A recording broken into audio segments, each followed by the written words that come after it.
출애굽한 이스라엘 백성들은 광야의 여정 속에서 끊임없이 원망해요. 끊임없이 원망해. 홍해 앞에서 애굽 군대가 추격해 오는 상황 때문에 원망하고, 마라의 쓴물 때문에 원망하고, 길 때문에 원망하고, 오늘 본문에서는 먹는 것 때문에 원망해요. 놀라운 하나님의 은혜를 체험하면서도 감사가 없었어요. 그럼에도 불구하고 하나님께서는 하늘에서 양식을 비같이 내려주셨어요. 아침에 일어나 보니까 광야 지면에 작고 둥글고 그리고 서리같이 가는 것이 맺혀 있었어요. 처음 보는 것들이었기 때문에 이스라엘 백성들은 서로 얼굴을 쳐다보면서 이것이 무엇이냐, 이것이 무엇이냐라고 물었어요. 그래서 만나라고 이름이 지어진 거예요. 만나는 히브리어로 이것이 무엇이냐 하는 뜻을 갖고 있거든요. 자, 15절에 보면은 모세가 만나에 대해서 이렇게 정의를 내려요. 이는 여호와께서 너희에게 주어 먹게 하신 양식이라. 만나는요, 여호와께서 주어 먹게 하신 양식이에요. 그게 만나예요, 만나. 자, 출애굽기 16장을 보면 만나에 대해서 자세하게 소개되어 있거든요. 우리 살펴보면서 만나에 대해서 말씀드릴게요. 첫 번째, 왜 만나를 먹이셨습니까? 4절 말씀 함께 읽어요. 시작. 그때에 여호와께서 모세에게 이르시되 보라, 내가 너희를 위하여 하늘에서 양식을 비같이 내리리니 백성이 나가서 일용할 것을 날마다 거둘 것이라. 이같이 하여 그들이 내 율법을 준행하나 아니하나 내가 시험하리라. 내가 시험하리라. 뭘 시험하겠다는 거예요? 율법대로 준행하는지 아니하는지를 시험하시기 위해서 만나를 주셨다는 거예요. 자, 오늘날에도 우리 주님은 양식을 통해서 우리를 시험하십니다. 얼마나 욕심을 부리고 있는지, 하나님이 주신 것 나누며 살고 있는지 우리 믿음을 테스트하십니다. 자, 두 번째, 만나는 어떻게 생겼습니까? 그리고 맛은 어떠했습니까? 자, 14절 말씀 함께 읽어요. 시작. 이슬이 마른 후에 광야 지면에 작고 둥글며 서리같이 가는 것이 있는지라. 자, 앞에 말씀 보면은요, 만나에 대한 모양이 소개되어 있지요. 작고 둥글고 서리같이 가는 것, 이렇게 소개되어 있지요. 또 이어지는 31절 말씀을 보면은요, 이스라엘 족속이 그 이름을 만나라 하였으며 가시같이 희고 맛은 꿀 섞은 과자 같았더라. 만나는요, 가시 같았어요. 그리고 희었어요. 맛은요, 꿀 섞은 과자 같았어요. 꿀 섞은 과자 하면 저는 항상 꿀꽈배기가 떠올라요. 그러니까 꿀맛이었다는 거예요. 자, 세 번째, 얼마 동안 만나를 먹이셨습니까? 35절 말씀 읽어요. 시작. 사람이 사는 땅에 이르기까지 이스라엘 자손이 40년 동안 만나를 먹었으니 곧 가나안 땅 접경에 이르기까지 그들이 만나를 먹었더라. 몇 년 동안 먹었어요? 40년 동안 만나를 먹었어요. 근데 성경을 자세히 살펴보게 되어지면 정확하게 만나를 먹은 기간이 소개되어지는데 39년 11개월 만나를 먹었어요. 한번 상상해 보세요. 당시 이스라엘 백성들의 수는요, 장정만 정확하게 60만 3,550명이었어요. 전체 인구의 수는요, 200만 명이 훨씬 넘었을 거예요. 한 사람당 한 오멜씩 만나를 거두게 했어요. 한 오멜은 2.2kg이에요. 2.2kg. 그러면 200만 명이 하루에 먹는 음식의 양은 자그만치 4,400톤이에요. 4,400톤. 여러분, 10톤 대형 트럭, 1톤 트럭 말고요, 10톤 대형 트럭으로 440대분이에요. 좀 놀라봐요. 그런데 안식일 날은 이틀분을 거두었어요. 그러니까 8,800톤, 10톤 가는 대형 트레일러에 자그만치 880대 분. 그러니까 어마어마한 양식을 하나님께서 하늘에서 비같이 내려주신 거예요. 몇 년 동안? 40년 동안. 한마디로 말해서 기적 같은 일이었지요. 자, 네 번째, 만나가 언제 그쳤습니까? 만나가 언제 그쳤어요? 여호수아 5장 12절에 또 그 땅의 소산물을 먹은 다음 날에 만나가 그쳤으니 이스라엘 사람들이 다시는 만나를 얻지 못하였고 그 해에 가나안 땅의 소출을 먹었더라. 그러니까 가나안 땅의 소출을 먹을 때까지 만나는 끊이지 않고 계속 공급되었다는 것이지요. 여러분, 이스라엘 백성들은 광야에서요, 사냥 한 번 하지 않았고 농사 한 번 짓지 않았는데 40년 동안 굶어 죽은 사람이 한 명도 없었어요. 세상 사람들은 이런 말을 들으면 코웃음 치지요. 그런데 역사적인 사건이었어요. 하나님은 초자연적인 방법을 통해서 이스라엘 백성들을 먹이신 거예요. 그것도 하루 이틀 그렇게 하신 것이 아니라 40년 동안 계속해서 그렇게 먹이신 것이에요. 세상에 이런 일이 어떻게 가능합니까? 그에 대한 대답이 마태복음 19장 26절에 있어요. 함께 힘있게 읽어요. 시작. 사람으로는 할 수 없으나 하나님으로서는 다 하실 수 있느니라. 아멘. 사람은 할 수 없지요. 근데 하나님은 전능하신 분이시라 다 하실 수 있습니다. 믿으시면 크게 아멘. 다섯 번째, 만나를 왜 하늘에서 내리셨을까요? 땅에서 캐서 먹게 하지 않으시고 막 샘에서 솟아나게 하셔서 먹게 하신 것이 아니라 하늘에서 비같이 내려주셨는데 왜 그렇게 하셨을까요? 본문 12절에 이유가 있어요. 함께 읽어요. 시작. 너희가 해질 때에는 고기를 먹고 아침에는 떡으로 배부르리니 내가 여호와 너희의 하나님인 줄 알리라 하라 하시니라. 이게 무슨 말이에요? 출애굽한 이스라엘 백성들은 하나님을 잘 알고 있지 못했어요. 왜냐하면 애굽에서 400년 동안 종살이하면서 애굽의 문화에 젖어 있었기 때문이었어요. 그래서 하나님께서 하늘에서 양식을 비같이 내리셔서 하나님이 어떤 분이신지를 알게 해주시려고 만나를 주셨다는 거예요. 자, 오늘은 만나가 주는 교훈, 만나가 주는 교훈 세 가지 살펴보면서 함께 은혜를 나누려고 합니다. 자, 첫 번째 따라하겠어요. 부지런히 살라는 교훈입니다. 예, 부지런히 살라는 교훈이에요. 21절 말씀 함께 읽어요. 시작. 무리가 아침마다 각 사람은 먹을 만큼만 거두었고 햇볕이 뜨겁게 쬐면 그것이 쓰러졌더라. 만나는요, 아침에 내렸어요. 아침이 지나가고 나면 햇볕이 쨍쨍 내려 쬐이면 만나들은 다 사라졌어요. 그러니까 이스라엘 백성들이 하루의 양식을 얻으려면 새벽같이 일어나서 준비해야 됐던 거예요. 그래서 백성들은요, 부지런할 수밖에 없었던 것이에요. 여러분, 하늘에서 만나를 내려주시는 분은 누구십니까? 하나님이시지요. 근데 그것을 모아다가 요리해서 먹는 것은 누구의 몫이에요? 우리의 사람의 몫인 것이지요.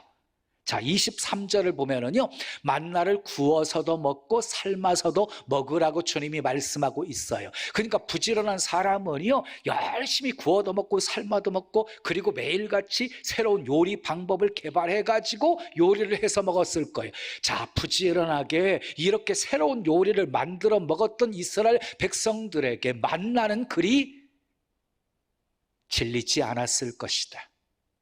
여러분, 하나님은 우리가 부지런하기를 원하십니다. 부지런함의 반대말이 뭐예요? 게으름이에요. 게으름은 죄악이에요. 악하고 게으른 종아, 이러면서 우리 주님이 책망하셨지요. 주님을 섬길 때에도 열심을 품고 주님을 섬기라고 했어요. 특히 믿음의 사람들은 부지런해야 돼요. 자, 두 번째 따라하세요. 욕심 부리지 말라는 교훈입니다. 자, 16절 말씀 함께 읽어요. 시작. 여호와께서 이같이 명령하시기를 너희 각 사람은 먹을 만큼만 이것을 거둘지니 그랬어요. 먹을 만큼만 거두라고 그랬어요. 그리고 모세가 그것들을 남기지 말라고 합니다. 자, 19절 말씀 읽어요. 시작. 모세가 그들에게 이르기를 아무든지 아침까지 그것을 남겨두지 말라 하였으나, 남겨두지 말라고 했는데 꼭 말 안 듣는 사람이 있잖아요. 어느 공동체나 말 안 듣고 많이 거두어서 아침까지 남겨둔 사람들이 있었어요. 이어지는 20절 말씀 읽어요. 시작. 그들이 모세에게 순종하지 아니하고 더러는 아침까지 두었더니 뭐가 생겨요? 벌레가 생기고 냄새가 난지라 모세가 그들에게 노하니라. 순종하지 않고 많이 거두어서 아침까지 남겨둔 사람들은 벌레가 먹고 냄새가 나서 더 이상 만나를 먹을 수 없게 하셨다는 것이에요. 자, 지금 이스라엘 백성들은 출애굽해서요 가나안 땅을 향해서 가는 광야길을 걷고 있는 것이잖아요. 정착한 것이 아니잖아요. 구름기둥 불기둥이 움직이면 움직여야 되는 사람들이었잖아요. 그러니까 여행 중이었단 말이에요. 여러분, 여행하면서 편하게 여행할 수 있는 방법이 있어요.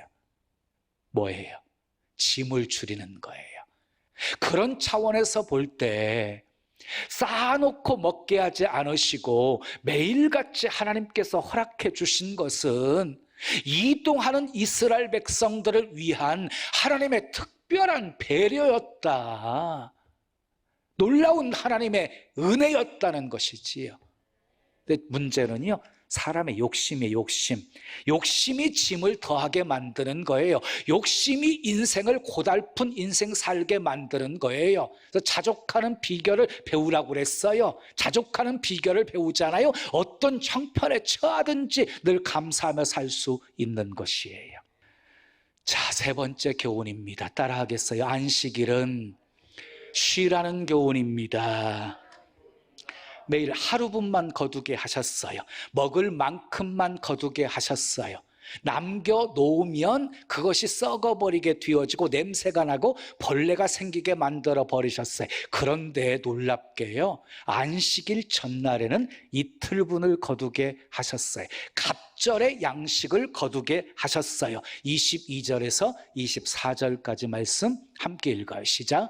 여섯째 날에는 각 사람이 갑절의 식물 곧 하나에 2오멜씩 거둔지라. 회중의 모든 지도자가 와서 모세에게 알림해 모세가 그들에게 이르되 여호와께서 이같이 말씀하셨느니라. 내일은 휴일이니 여호와께 거룩한 안식일이라. 너희가 구울 것은 굽고 삶을 것은 삶고 그 나머지는 다 너희를 위하여 아침까지 간수하라. 그들이 모세의 명령대로 아침까지 간수하였으나 냄새도 나지 아니하고 벌레도 생기지 아니한지라 그랬어요. 안식일 날 전에는 이틀분을 거두게 했어요. 이스라엘 백성들이 모세의 말에 순종해서 이틀분을 거두었어요. 아침까지 간수했음에도 불구하고 만나가 냄새도 나지 않고 벌레도 생기지 않았어요. 그런데요, 안식일 날 거두러 나간 자가 있었어요. 아무것도 얻지 못했어요. 27절 말씀 읽어요. 시작. 일곱째 날에 백성 중 어떤 사람들이 거두러 나갔다가 얻지 못하니라. 얻지 못한 것뿐만이 아니라 하나님께서 모세를 통해서 그들을 호되게 책망하십니다. 어느 때까지 너희가 내 계명과 내 율법을 지키지 아니하려느냐. 불순종하면 책망을 듣는 거예요. 자, 안식에 대한 개념을 잠깐 생각해 보지요. 하나님께서 여섯째 날 동안 온 우주 만물을 말씀으로 창조하시지요. 그리고 7일째 되는 날 안식하십니다. 이 안식에 대한 개념이 성경에 보면 굉장히 많이 이렇게 여기저기에서 소개되고 있지요. 10계명 중에서 4계명은 뭐예요? 안식일을 거룩히 지키라는 것이에요. 안식일을 거룩하게 지켜라. 그러니까 안식일을 지키는 것은 하나님의 부탁이 아니에요. 명령이에요, 명령. 그러니까 선택의 상황이 아니에요. 무조건 순종해야 되는 것이에요. 여러분, 타락한 인간에게 주어진 형벌이 무엇이었어요? 타락한 인간에게 주어진 형벌은요, 노동이에요, 노동.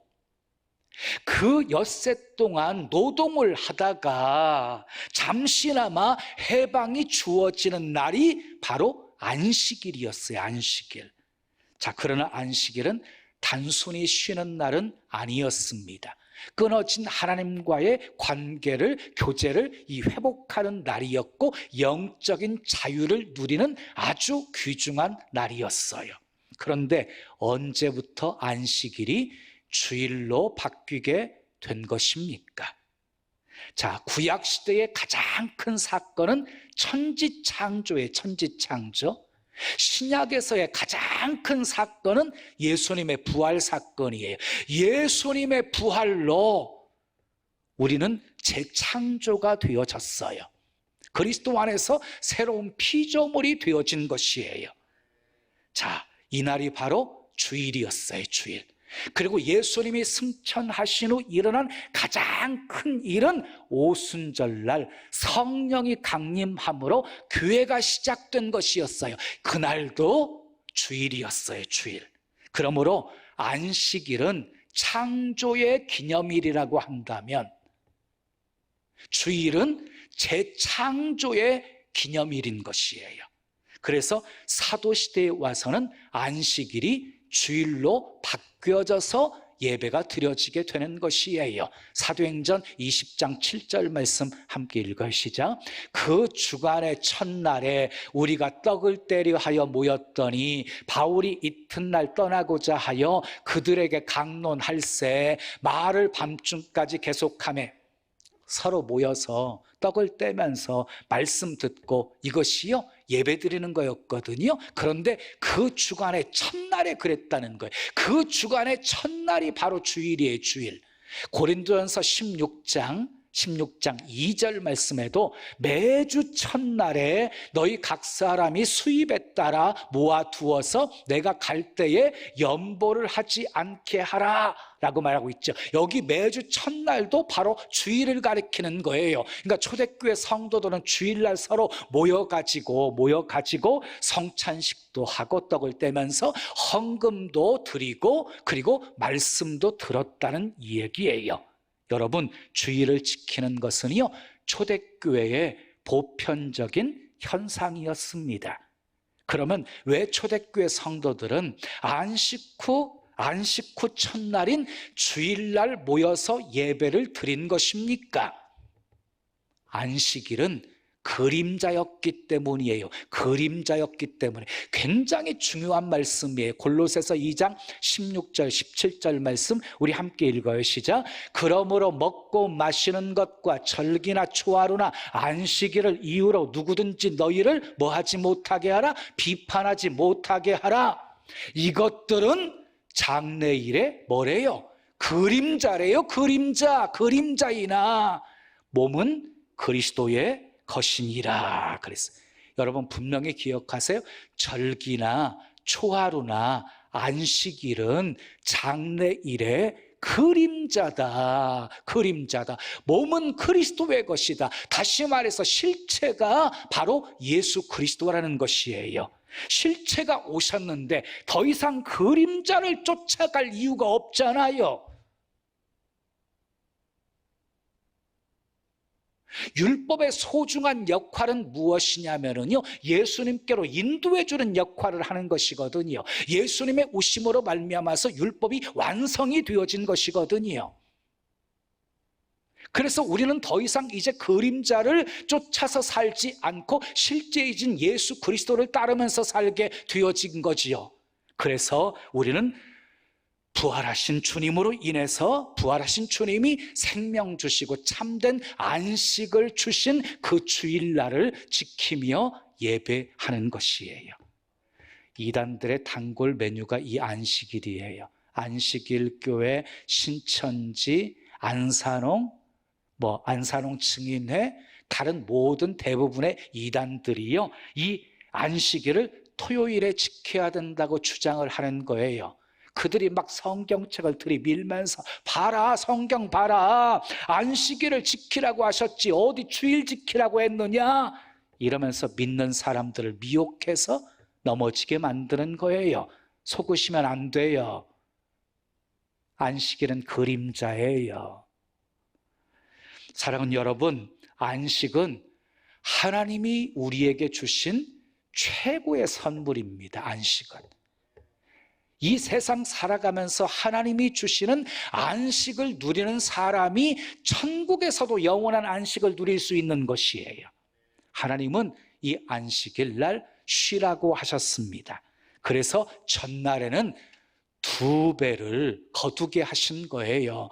2배를 거두었음에도 불구하고, 아침까지 남겨두었음에도 불구하고 냄새가 나지 않게 하셨고 벌레가 생기지 않게 하셨습니다. 여러분, 사람의 육체는요, 한없이 약해요. 깨어지기 쉬운 질그릇과 같아요. 그래서 반드시 휴식이라는 게 필요해요. 쉼이라는 것이 필요해요. 쉼이 필요해요. 달력의 주일 표시는요, 빨간색으로 돼 있지요. 가던 길도 하던 일도 멈추라는 표시예요. 하루의 휴식은 밤이고, 1년의 휴식은 겨울이고, 일생의 휴식은 천국입니다. 그런데 일주일의 휴식은 주일입니다. 주일은 쉬어야 합니다. 주 안에서 예배하며 쉬시기를 축복합니다. 지금까지 만나가 주는 3가지 교훈을 여러분들에게 말씀드렸어요. 부지런히 사십시오. 아멘. 욕심 부리지 마십시오. 안식일을 거룩하게 지키십시오. 때로 우리는 현실을 바라보면서 두려워할 때가 있어요. 막연한 미래를 생각하면서 불안해할 때가 있어요. 그러나 여러분 기억하세요. 하나님은 우리가 죽기까지 우리를 책임져 주시는 분이십니다. 아멘.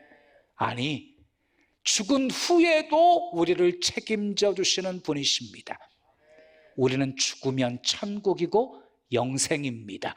공중에 나는 새도 하나님이 다 먹이시고, 들에 핀 백합화도 하나님이 입히시는데 하물며 너희일까 보냐. 독생자 외아들까지 아끼지 아니하시고 내어주시기까지 우리를 사랑하시고 우리를 자녀 삼아주신 하나님이 우리 삶 책임져 주지 아니하시겠느냐. 책임져 주십니다. 세상의 권세가, 저금 통장이, 집 문서가, 생명보험증권이 우리를 책임져 주는 것 아닙니다.